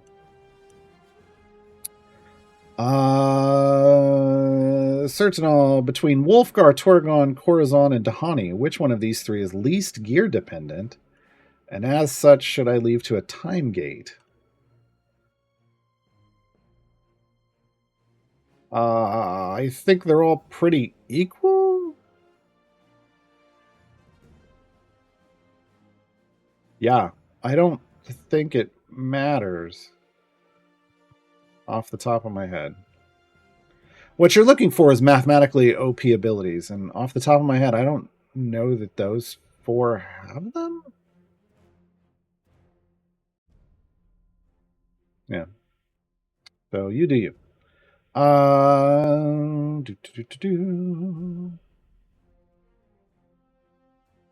Valerian, if I have Bobby and Karlach, but not Ravengard, does he become a high priority time gate? Yes. If you have Bobby or Karlach, Duke Ravengard, and you want to use them as your primary DPS. Basically, if you have any strong melee champion that you want to use as your primary DPS, Duke Ravengard is someone you want to pick up for your formation. Duke Ravengard is mega strong. And if you pair Duke Ravengard with Strongheart with a melee DPS, that is what I call the Holy Trinity. It basically creates a buff loop, a crit-based buff loop, that can give you outrageous damage even with just blue gear. Yeah, it's great. Pranali, what would be your higher priority for newer players for flex champions? So, when you're new and you're trying to figure out who to flex, keep the things I've said in mind about how these champions work.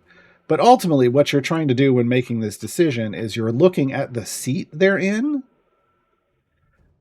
and you're trying to figure out where you need champions and which bench seat you need champions to get 2 in every bench seat. Because that unlocks a thing called Split the Party, which will let you get a background party and one of these Modron cores, this one specifically. And this is a major progress point.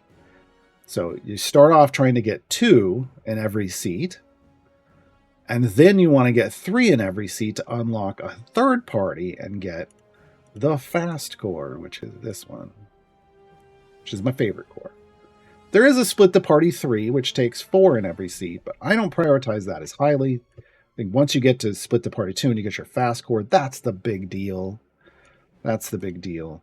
So that's really above and beyond the functionality of the champions. And I know this upsets some people, but look, early game, when you're brand new, and even in the early game, above and beyond the functionality of the champions and how strong they might be late game, it is far more important to you in the short term for you to get split the party 1 and 2 opened. Far more important, because all of these champions will function in the early game. Fine. They'll all be fine.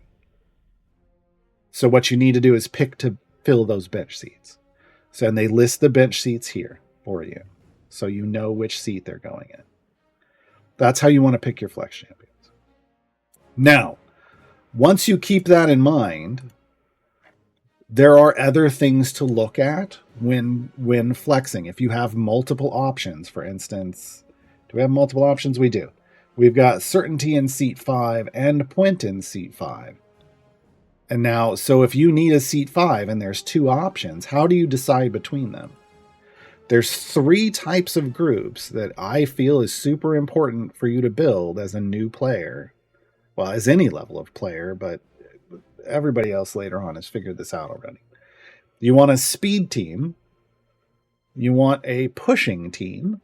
So you want just speed champions that have speed effects. You want a pushing team, so the strongest set of champions you can put together. And you want a gold find team. So a group that doesn't necessarily go fast, doesn't necessarily have a lot of power, but can boost your gold find as high as possible. This, in the current state of the game, these are your 3 teams you're trying to build. And so you'll look to try to build those when you're making choices, if there's 2 in the same seat and you have to pick between them. In this case, Puent would be great on a pushing team. We just talked about how he helps crit. He's got some solid buffs. They stack, right? Certainty also has some solid buffs. Also has gold find. So would fit 2 out of your 3 teams. Certainty would then become a higher priority for you in slot 5 to pick if you needed to pick between one of these 2. And you didn't already have a gold find in seat 5, right? So that's kind of how you're making your decisions. Who else is good here? Like, I think Egbert is real great. One of if not the only range tank, one of like 2 range tanks in the game. Also has good gold find. Corazon, single most destructive ultimate to armored enemies in the game. That's a good tool to have in your toolbox sometimes. Stokey, we found out, is going to get reworked later this year. Stokey currently not great, but going to get a rework. So I feel like you can be stoked for Stokey in the future, but now I'd probably skip Stokey and wouldn't flex Stokey. Wolfgar is neat if you're going the Companions of the Hall route. Wolfguard is the tank there, and can bring everyone into everyone from the Companions of the Hall into every Icewind Dale adventure, which is a neat feature. So there's some stuff, there's some neat stuff going on, right? Kind of got to figure out what you're looking for, though. And again, it's more important to have a good build out your bench seats for split the party 1 and 2.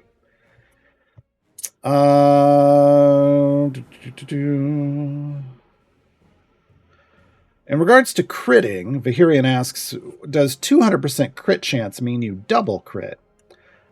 Yeah, effectively. So if you go over 100% crit chance, 100% means you're going to crit on every attack. But if you get over 100%, then basically there's a chance that your crit is going to have like a modifier on it that multiplies against your crit damage. And the higher you get your crit chance, the higher the multiplier against your crit damage. So basically allows you to do even more damage. And Caddy Bree is an example of this. Caddy Bree, a member of the Companions of the Hall, this is her dwarf skin. She's built around ramping her crit chance and damage up real high. And it's real destructive. Okay. Generic questions. Go. Jarlaxle asks, Jarlaxle? What are you doing here? Are you excited about Rosie's rework being released next week? Yes. Yes. In fact, you can grab her, you can read the champion rework spotlight for Rosie right now on the link I just put in chat. He looks...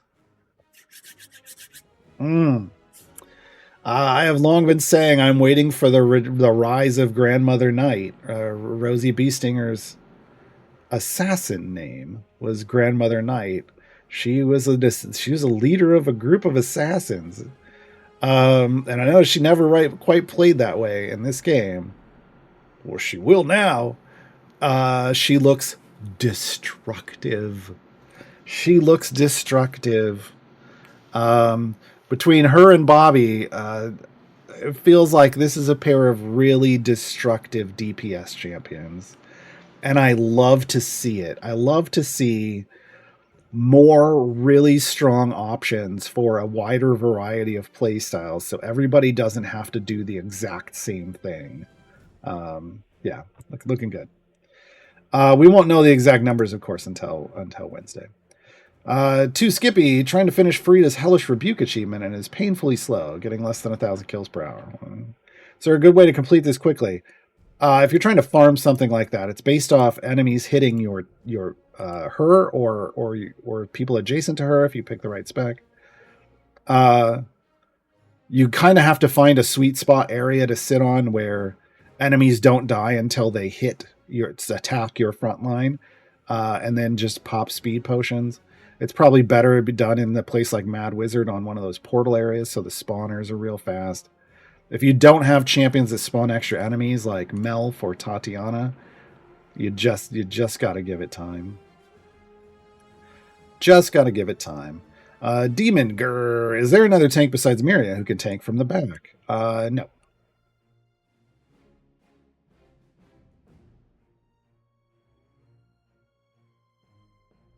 Not currently. No. Lurking Rider.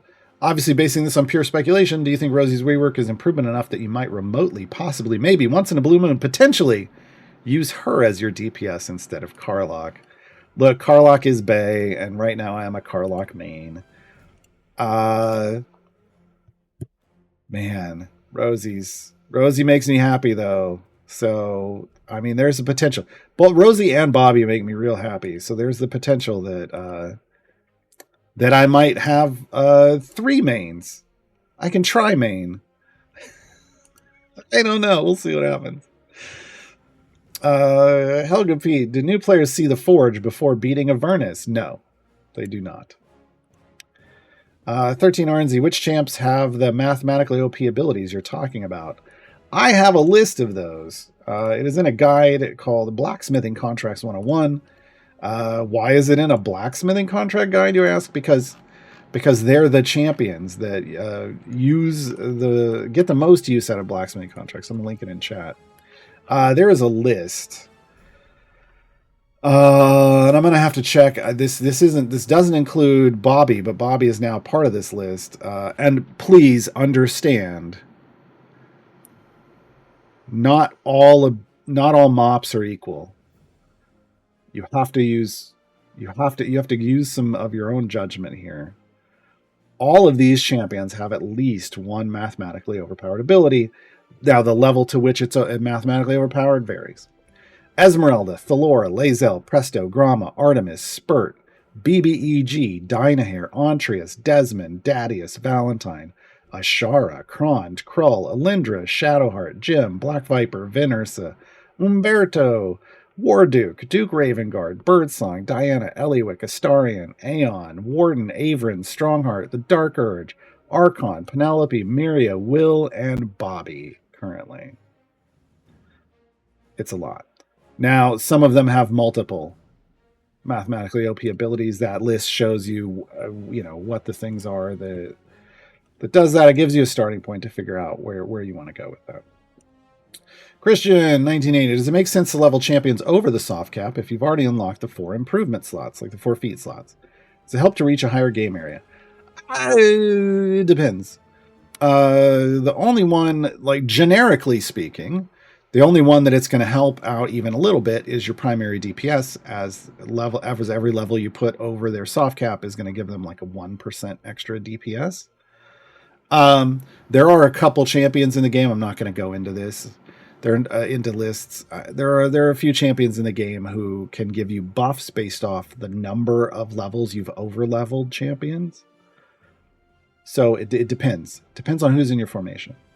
But generally speaking, just your primary DPS. But herein, what is dirty gold farming? I've heard it mentioned a few times. Yes, so when I'm talking about your gold find group, and I'm talking about building a number that's super large over here, I'm talking about building a dirty gold farm group. That's dirty with 2 R's, to be clear. It's Christina Aguilera dirty.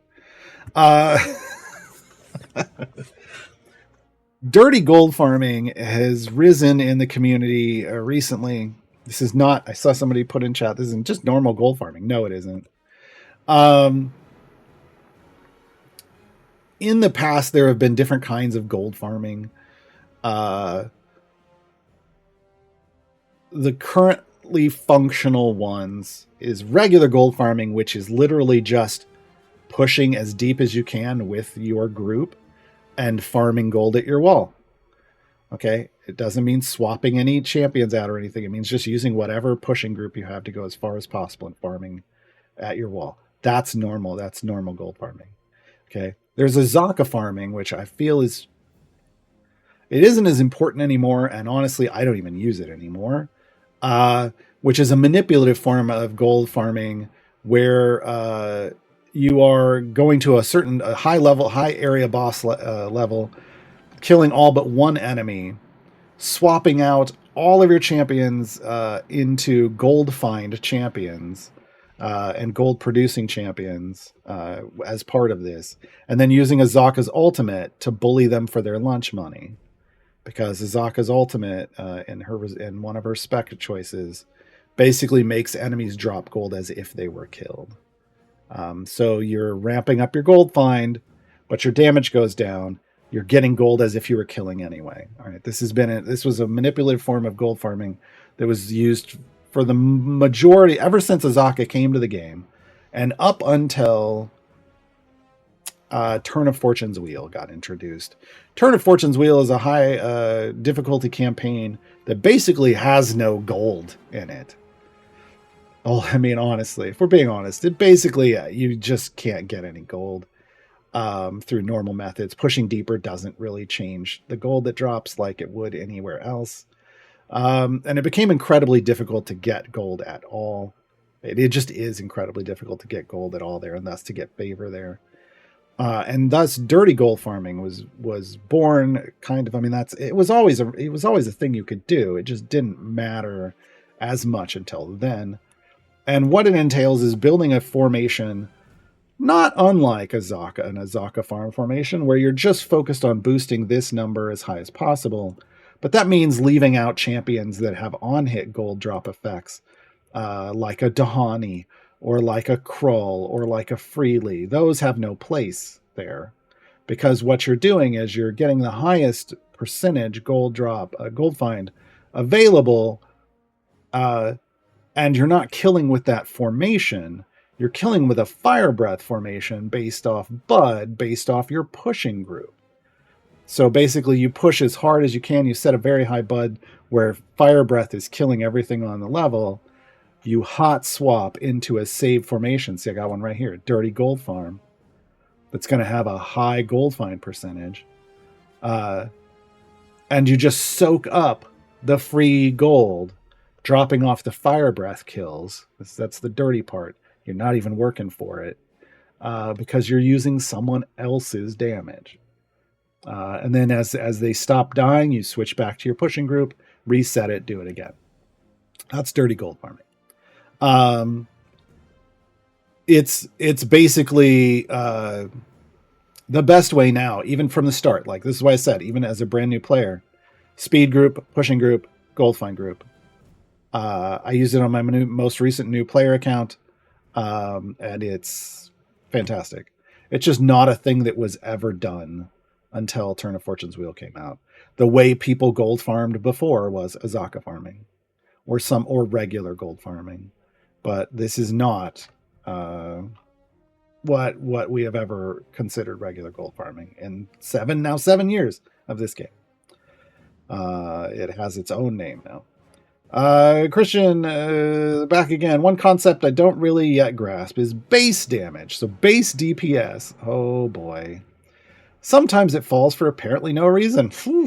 and you don't do any damage at all to enemies. Then you drop back a few levels, it goes up again. Well, are we talking about base? Are we talking about base DPS up here? Or are we talking about base ultimate damage?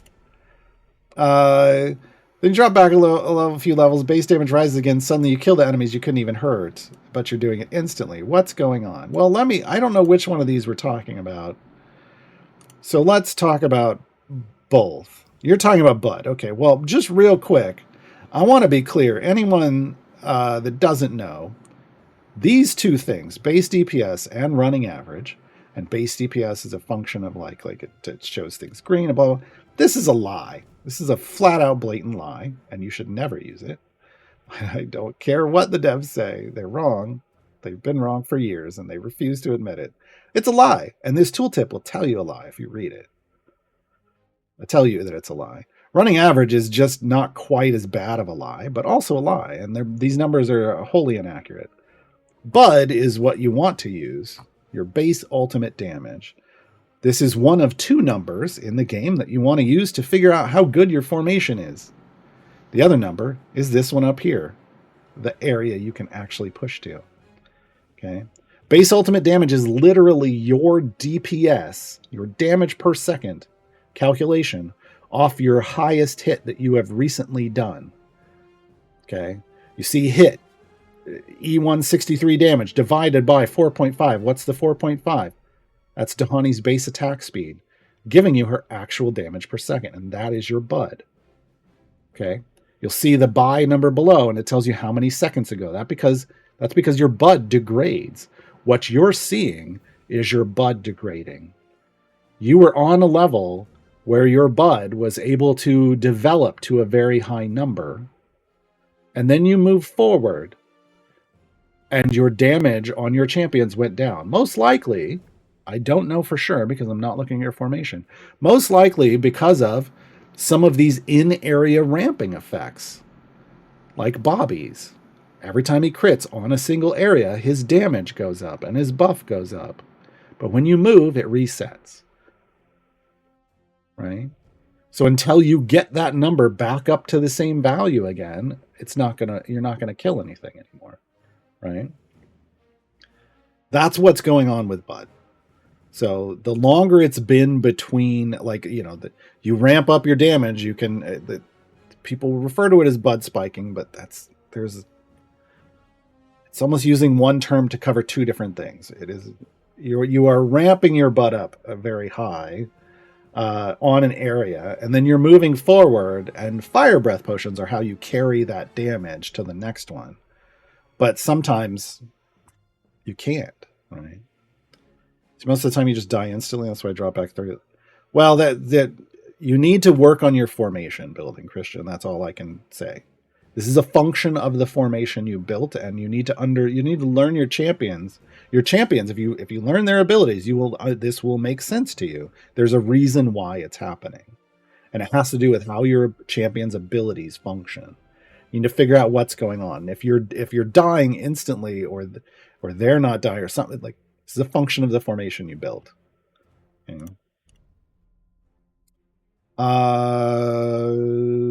Craig Davidson. I know this point has Mithril Hall stack feats. Yeah, we talked about him earlier. Without being companions of the Hall. Yeah, we talked about that earlier. Is it some kind of lore thing? Yes. He hangs out with them, but is in the core. He is Brunor's bodyguard, literally. He said, Brunor me king. He is a dwarf of Mithril Hall. And is basically their gutbusters are Brunor's elite guard, if you want to think of it that way. Brunor both hates it and loves it, but he is endlessly devoted to keeping Brunor alive and protecting Brunor. And so he is part of the group of friends that is in the Legend of Drizzt book series. But the companions of the Hall literally are just the people, the small group that went out in search, that left Icewind Dale and Kelvin's Cairn in search of the long-lost Mithril Hall, which was the Battlehammer home, and recovered it. So everybody else is kind of came along later Yeah. So it is lore. It is full lore. Yeah. I don't think there are anyone else. I don't know that there's anybody else that has the Mithril Hall stack feats other than Gwent.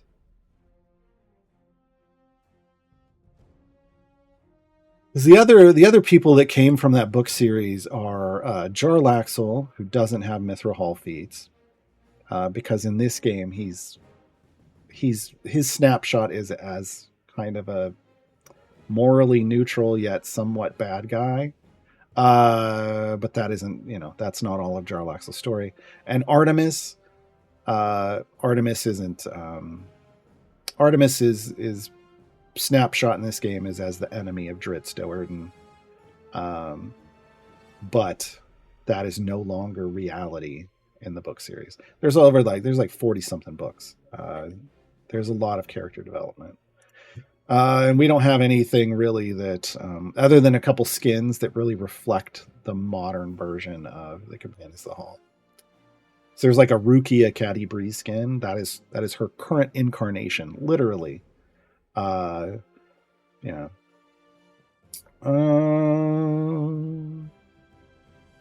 Gartoffel Nun de Quarg. Just checked your blacksmith link, but what is a mop? It's explained in there. I don't have any time to explain it again. I literally define what a mathematically overpowered ability is in that guide. We're out of time, though, so I got to race through these. Yeah, read the guide. It's in there. Jason Elo, how do you farm event champion chests in free plays? You don't.